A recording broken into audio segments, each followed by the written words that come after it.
I would like to start to explain about the WIPO Academy courses.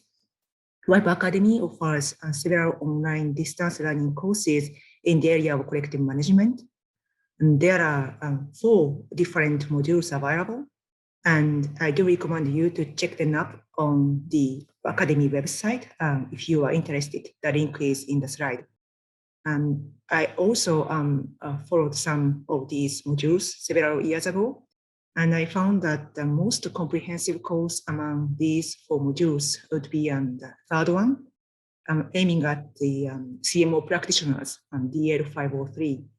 So if you would like to learn deeper on the subject, you might wish to follow DL503.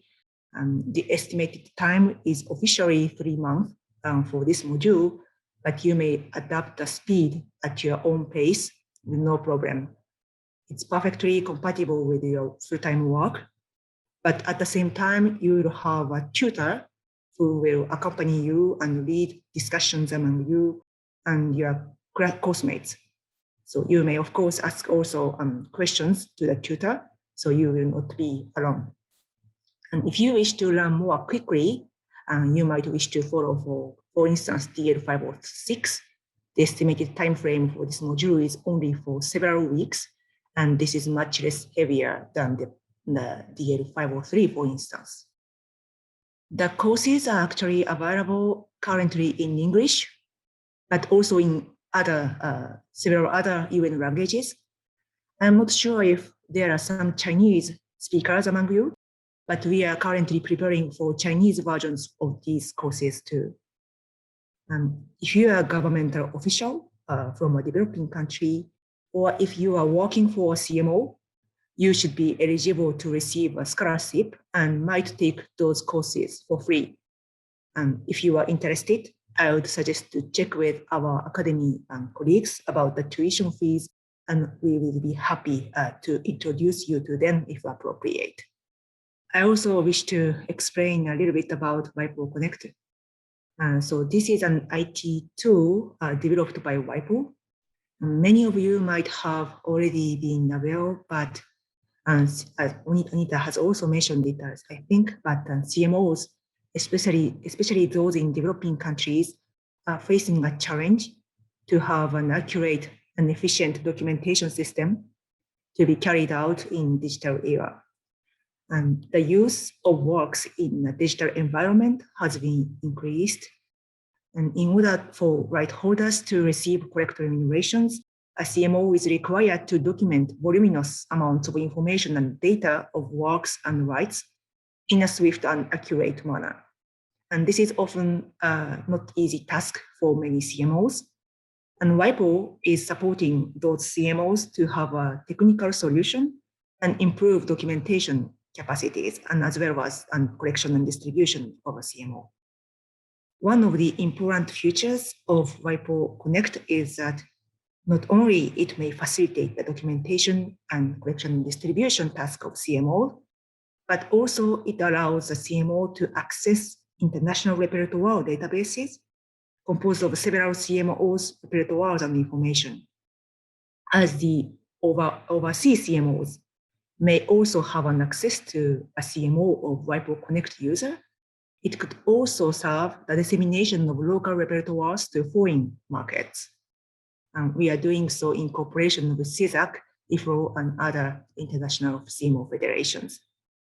WIPO Connect software is already available for music and audiovisual areas, but pilot projects are starting in the area of text and image also.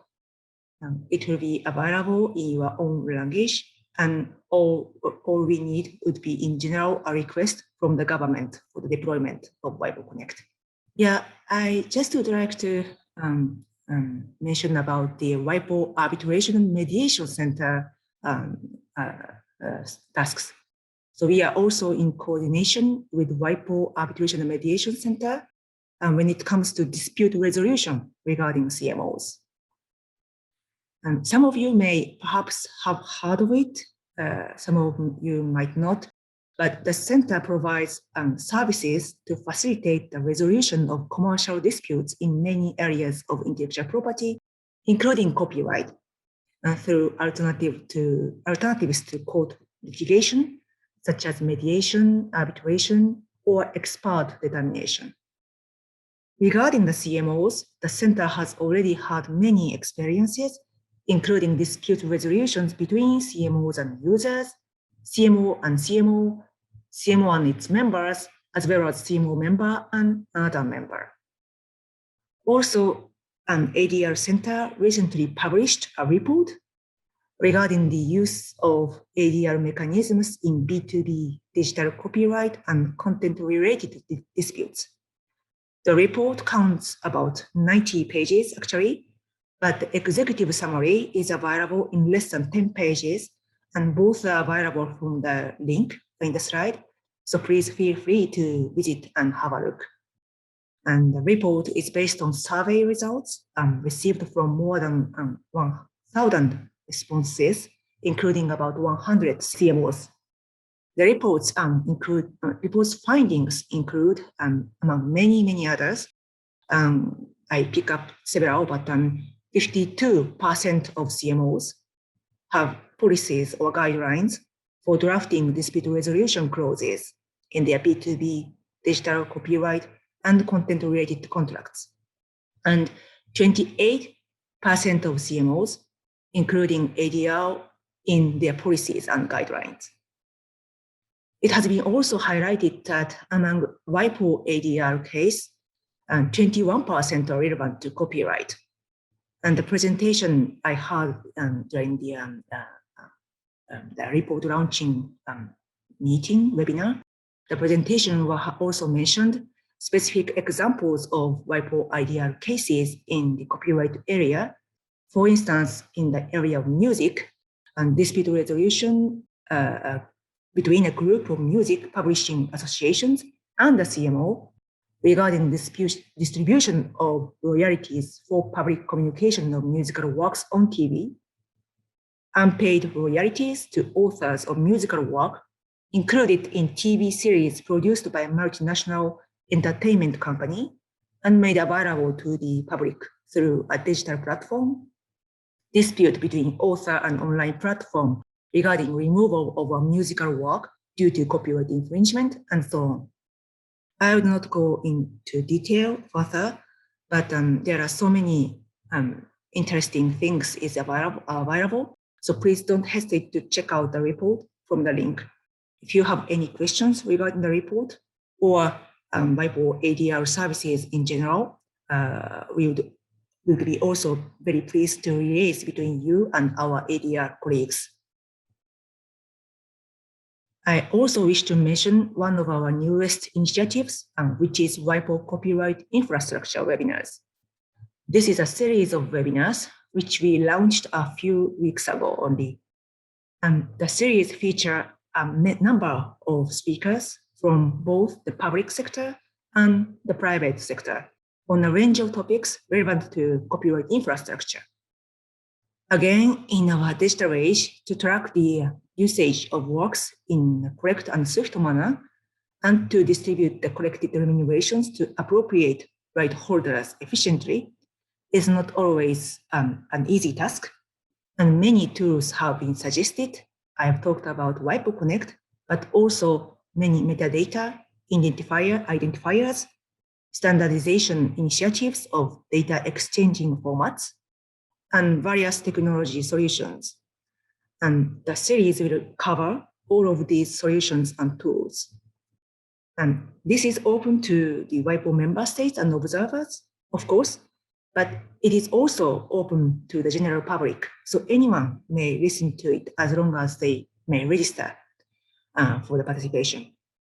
A webinar is organized approximately on a bi-weekly basis, except for general European holiday seasons.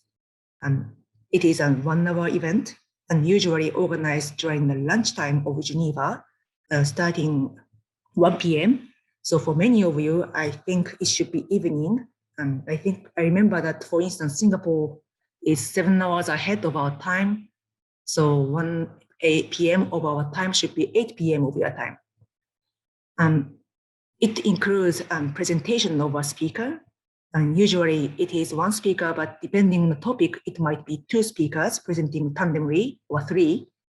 For instance, in the very first webinar, which took place about 2 weeks ago in middle of November, one speaker from the Finnish government and the other speaker from the European Commission talked about their own initiatives respectively, but both featuring the initiatives in the European Union. We have just done the second webinar yesterday. We welcome the IFP speaker. Some of you might have already kindly participated, I don't know. IFP is an international federation of recording companies and CMOs for phonogram producers. You may find the slides and the videos of our past webinars online. I may send a link just after the presentation if you are interested for your reference. The next webinar, the third one in the series, will take place on December 15, featuring DEDEX, the International Organization of Standard Setting, including the area of digital exchanges of musical works. And as I explained, it is open to everyone, so please feel free to register yourself from the link in the slide if you are interested in. Also, if you have any specific question about this webinar, please don't hesitate to send a message to the below mentioned email address in the slide. If you wish to receive event notification for the future webinars, you may also use the same email. I have already explained the first three, including the next webinar to be organized on December 15. So I've already explained the first three webinars. We will take the winter vacation after that, but the series will continue the next year, starting with SCAPA's intervention on January 19. And SCAPA is an international federation uniting performers, CMOs globally, and I think you listen to their presentations today too. In February, we will have CISAC. I know that today we also have a speaker from CISAC, but the CISAC also, as well as SCAPA, kindly supported this series of webinars. And so thank you so much. And CISAC will present their initiative regarding rights data and identifiers in the area of musical works, as well as rights holders, together with Suiza as Swiss CMO. In the same month, we will also have a webinar with a speaker from ISNI, which provides an identifier of rights holders. They are all already open to registration from our webpage. We are planning to continue this exercise throughout the next year, so please feel free to be kept to be informed through our webpage, event notifications, and so on. Another new initiative is WIPO for Creators. It is an open public-private partnership. It was launched by WIPO and the Music Rights Awareness Foundation based in Sweden. The objective of this partnership is to raise awareness and increase knowledge of creators' rights and related management practices, ensuring recognition and fair reward for all creators. We have already welcomed the Universal Music Group as the first sponsor to financially sustain this project, and the UK government also joined in as first member state financial sponsor.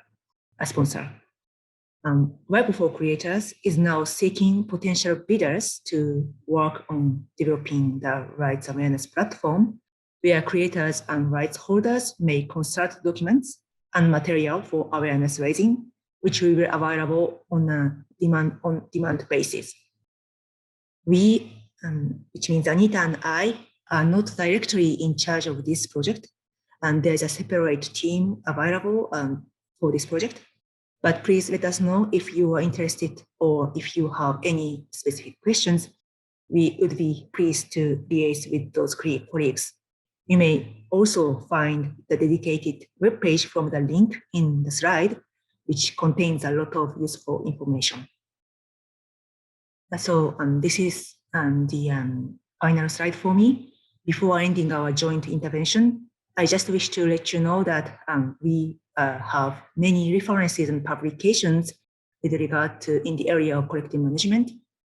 And in the slide, there are just several illustrative examples, But for instance, the series of educational material on copyright, collecting management of copyright and related rights contains 6 modules, and each module focuses on a specific field of collecting management. For instance, like module 2 on music, module 3 audiovisual, module 4 printing and publishing, and so on. So please feel free to refer to the modules of your interest and according to your needs. We have also how to make a living series drafted from a perspective to help creators and rights holders to receive correct remunerations from their works. This series also has several modules focusing on different and specific areas respectively, such as music, audiovisual, etc. From a more academic viewpoint, we have already had Mihaly Fischer's collective management book, but we are currently updating it, and it should be available and published next year. So please keep watching our webpage if you are interested in. We also have a more practical guide for CMO staff and government officers in charge of this area, especially in the field of music and reprography, respectively. And especially regarding the booklet on reprography, we are also currently updating it in close coordination with IFRO and International Federation of Reprographic Rights organizations. Last but not least, we have also a booklet for those who are interested in setting up a new CMO. The whole part could be interesting, but especially it includes model work plan for the setting up of a CMO, which can be customized to fit your specific circumstances, which can be convenient as one of your references. All of these and other publications are available from the below link, so please feel free to refer to them according to your interest. And that's all from my side. Thank you so much.